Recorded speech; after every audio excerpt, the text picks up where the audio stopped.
Hi, good evening. It's Friday once again, and welcome to the CGC Friday Bible Study Fellowship. Today we will be studying Genesis 40. But before we start, let's bow down our heads in prayer.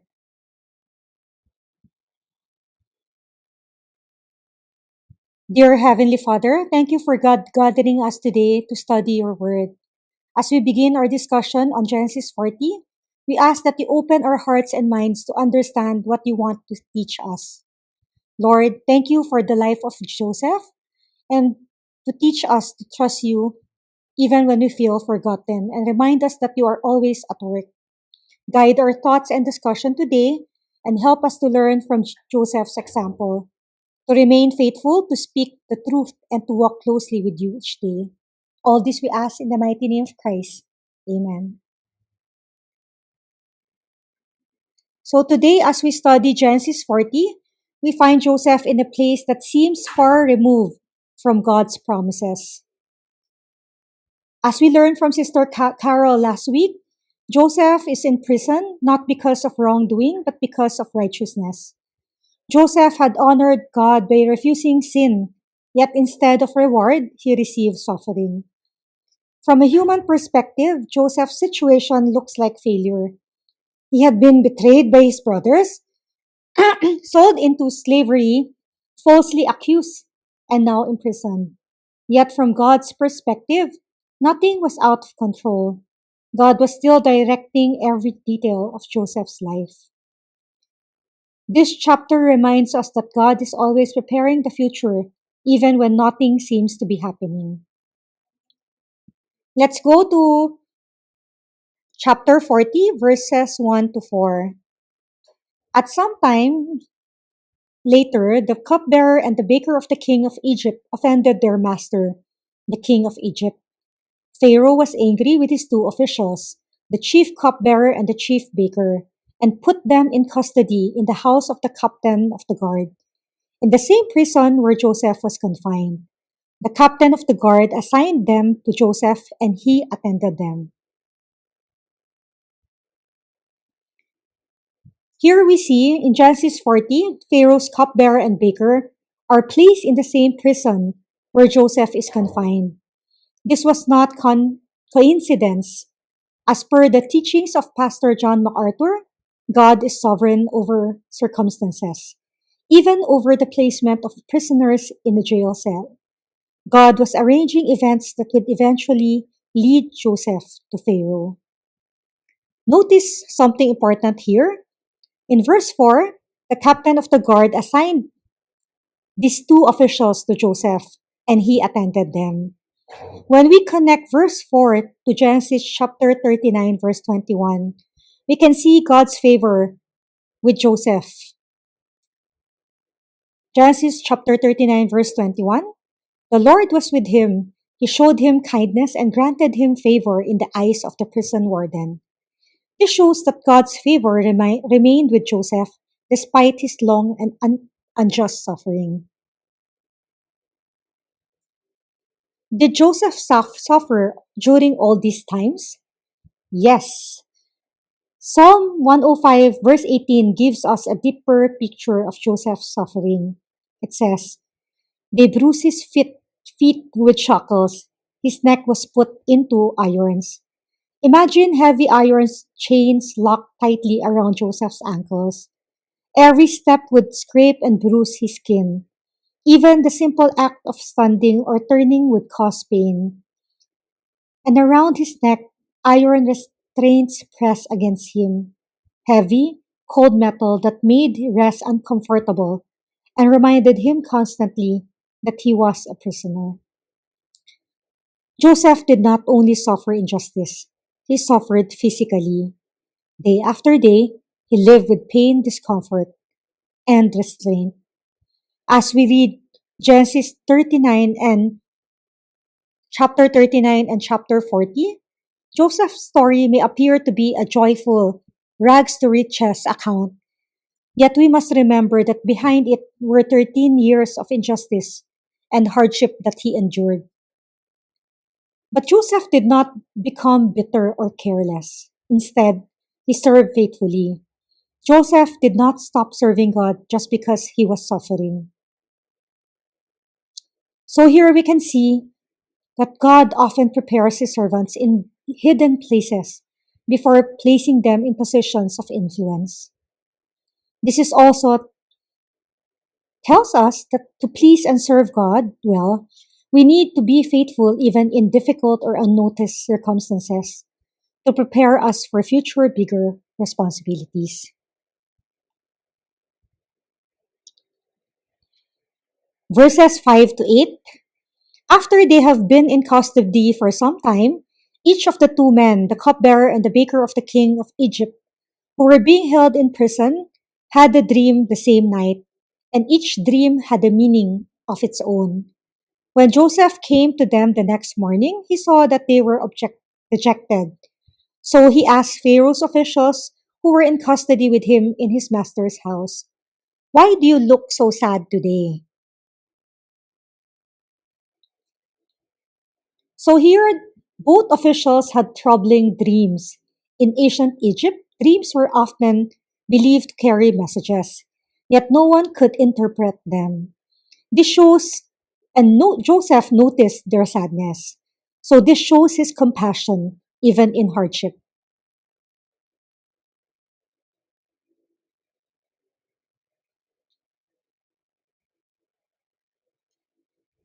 The two officials told Joseph, "We have both had dreams, but there is no one to interpret them."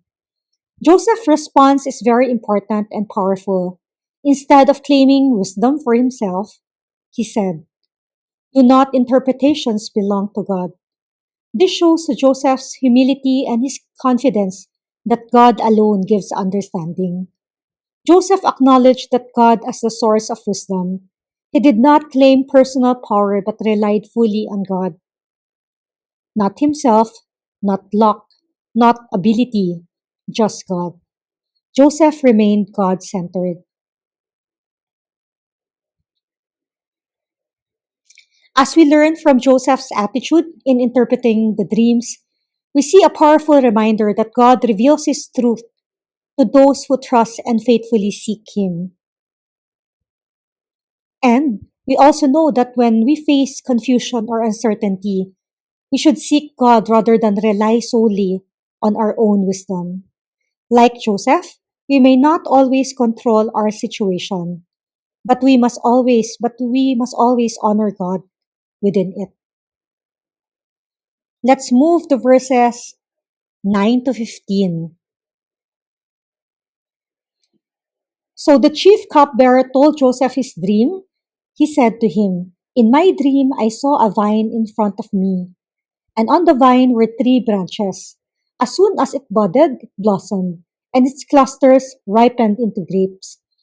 Pharaoh's cup was in my hand, and I took the grapes, squeezed them into Pharaoh's cup, and put the cup in his hand."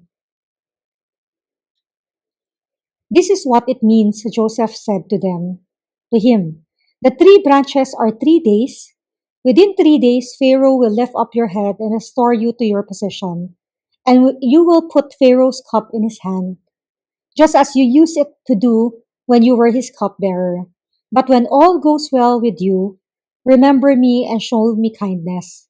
Mention me to Pharaoh and take me out of this prison.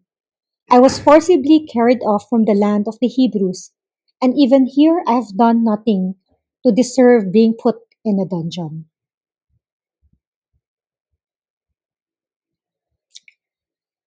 So here we study the cupbearer's dream. A vine with three branches means in 3 days, buds blossom into grapes, cupbearer would be restored.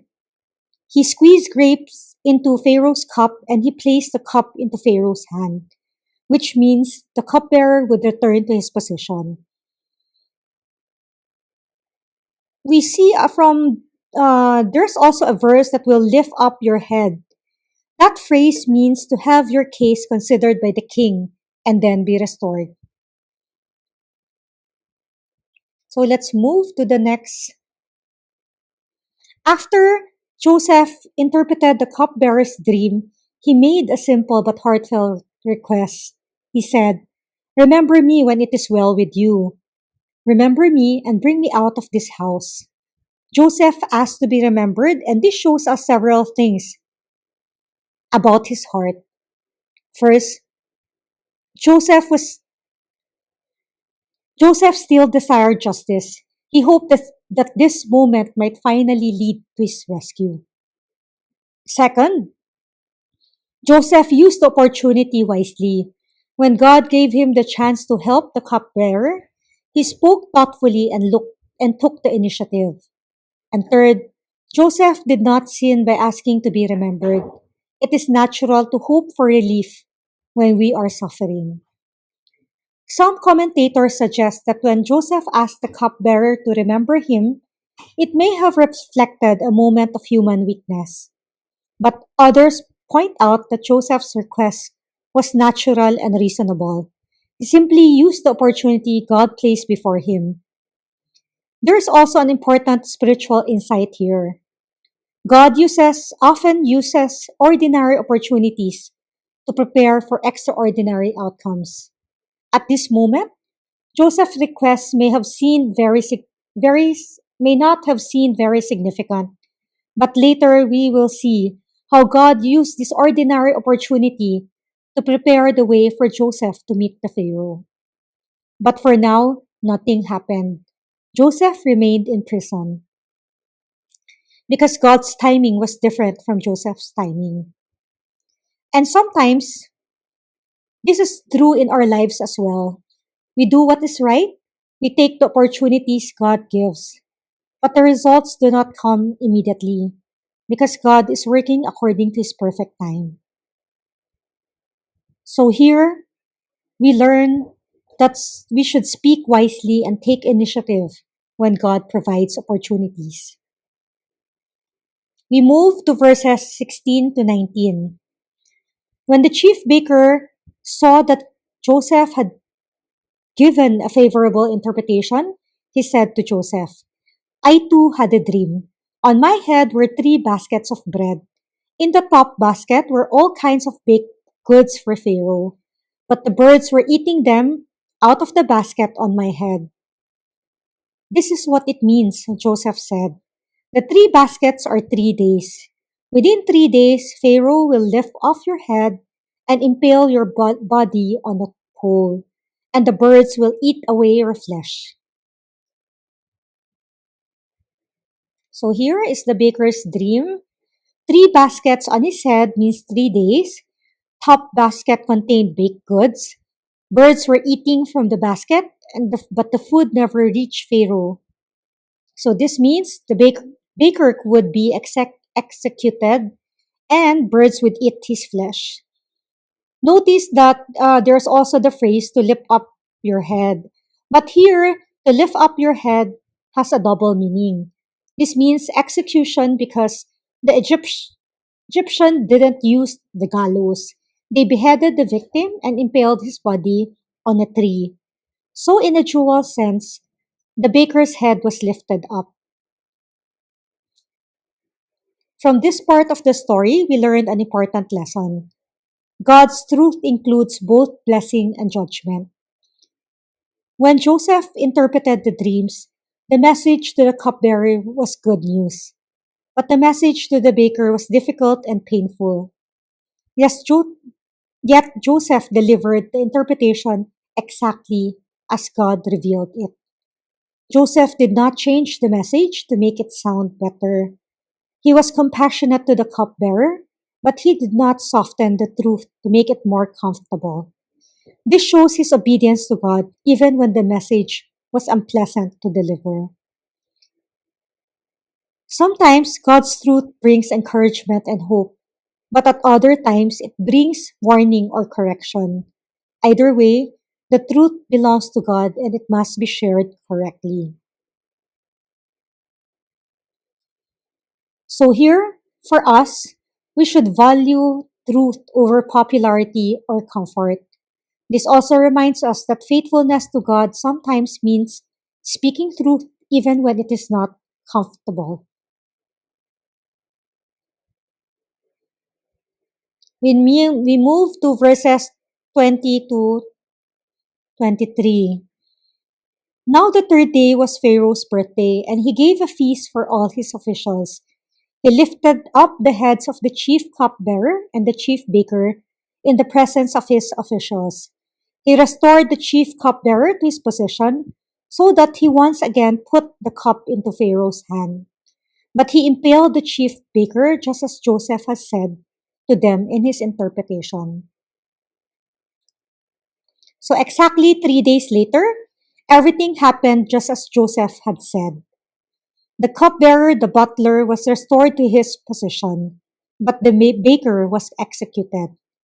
Just as Joseph interpreted, the outcomes unfolded exactly as foretold. This shows us something very important. The cupbearer's restoration was not simply luck. It was not chance. It was not coincidence. God was in control, even in the royal courts of Egypt. Everything happened exactly as God had revealed. God's words is certain, and God's plans cannot fail.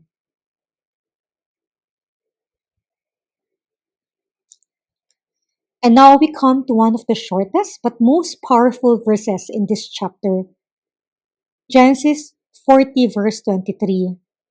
The chief cupbearer, however, did not remember Joseph.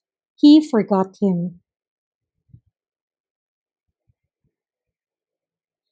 After helping the cupbearer, after speaking truthfully, after waiting patiently, the cupbearer forgot Joseph. Joseph remained in prison. In today's busy and fast paced world, don't we sometimes feel unnoticed or forgotten? There's an unspoken motto to keep up or be left behind. The world can be harsh and constantly busy. Life, Joseph, you may keep doing what is right, yet still feel forgotten. Genesis 40, verse 23 reminds us of this powerful truth. People may forget, but our faithful God never forgets. Verse 23 highlights the reality of waiting in God's plan. Joseph had done not everything right, yet he still had to wait. This brings us to a very powerful spiritual insight. God's delays are purposeful and not accidental. What feels like delay to us is often preparation in God's hands. And the application for us is this. Even when everything seems wrong and nothing seems to be happening, we must continue trusting in God's timing. God is still working behind the scenes.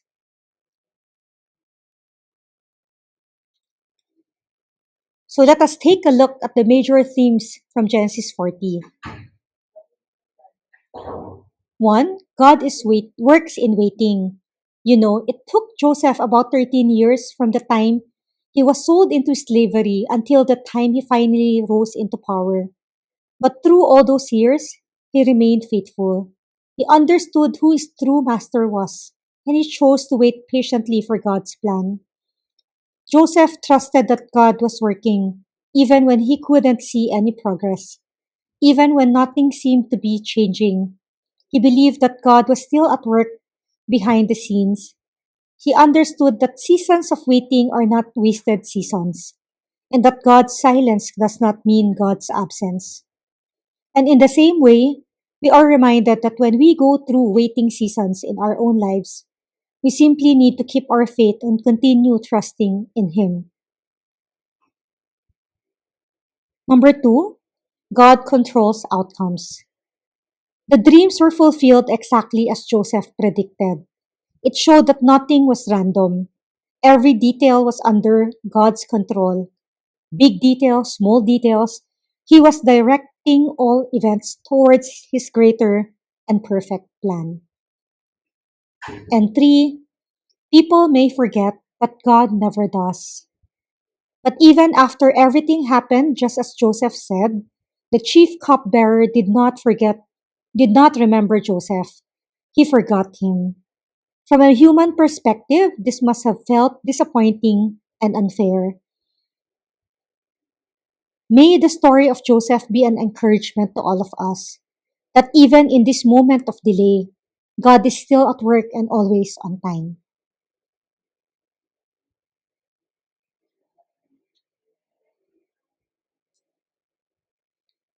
So here, how do we apply the lessons learned?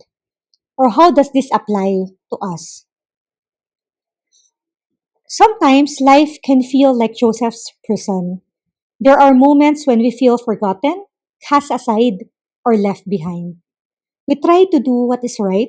We remain faithful, we wait, we pray, and yet it seems like nothing is changing. Maybe our situation stays the same. Maybe our prayers feel unanswered. Maybe we feel unseen or forgotten, just like Joseph must have felt when the cupbearer forgot him. But Genesis 40 reminds us of something very important. God is always there and we must trust His plan for us. Our responsibility is to stay connected to God every day through prayer and obedience to His will. We study His Word because it is through Scripture that God speaks to us daily. Joseph's life shows us what constant fellowship with God looks like. It helped him know what to do and enabled him to walk faithfully in alignment with God's will. And in the same way, God is also working in our waiting seasons. Our delays are not wasted. Our waiting is not meaningless. God's silence does not mean His absence. So as we leave Genesis chapter 40 today, may we be reminded to trust Him, to remain faithful, and to believe that even in our hardest and quietest seasons, God cares and He is working.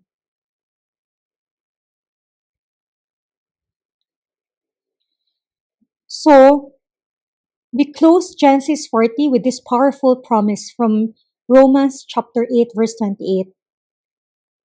And we know that all things work together for good to them that love God, to them who are called according to His purpose. Not some things, not only the good things, but all things. Even the waiting, even the delays, even the disappointments, even the seasons when we feel forgotten. God is weaving everything together for good for those who love Him and are called according to His purpose. Thank you, Lord, for being such a loving Father.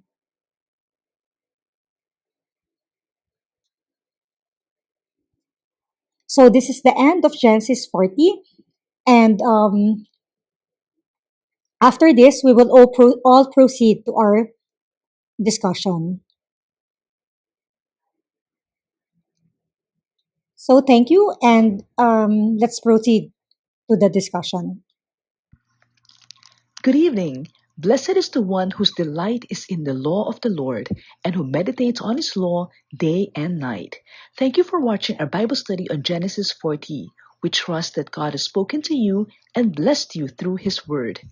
We invite you to join us next Sunday for our on-site study of Genesis 41, Pharaoh's Dreams, to be moderated by Sister Bianca Lim. This chapter will show us how God raised Joseph from prison to a place of leadership to fulfill his divine purpose. We also warmly invite you to join us this Sunday for breaking of bread at 9:45 a.m., followed by a message from Brother Paul Poe entitled Christ Over Crisis, based on Matthew 14:22 to 33. This message will remind us that when we fix our eyes on Christ, He gives us the faith and strength to overcome life's crisis. We hope to see you. Good night and God bless.